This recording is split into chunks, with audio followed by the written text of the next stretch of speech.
Hello friends, in this video we will see why chronic alcoholic patient has fatty liver.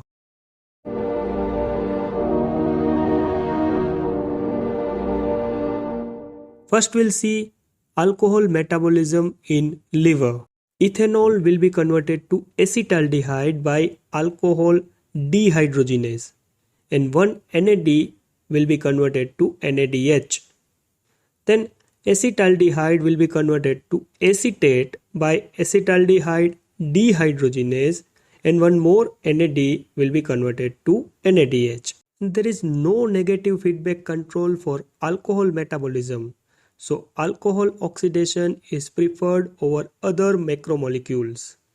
So this will decrease the NAD to NADH ratio, means more and more NADH is available now.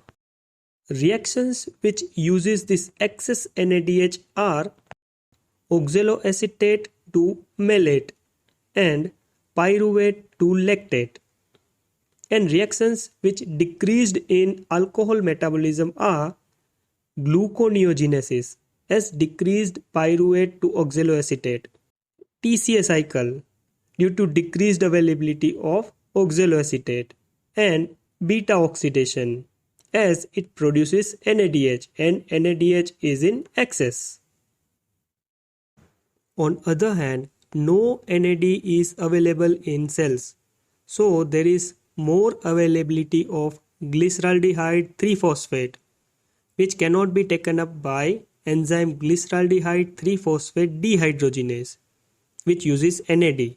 So glyceraldehyde 3-phosphate gets converted into dihydroxyacetone phosphate which further converted into glycerol 3-phosphate which is used for formation of triglyceride in liver. Further, impaired formation or release of VLDL because acetaldehyde inhibits microtubule formation that is responsible for movement of TG into VLDL. So in final note, alcoholic fatty liver is not because of fatty acid derived from adipose tissue. Rather, it is because of endogenous synthesis of triglyceride in liver. So production of TG increases and breakdown inhibited.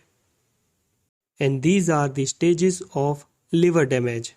Fatty liver to liver fibrosis to cirrhosis of liver. So that is all about alcohol and fatty liver. If you find this video informative, then please do like this video and also subscribe my channel. Thank you.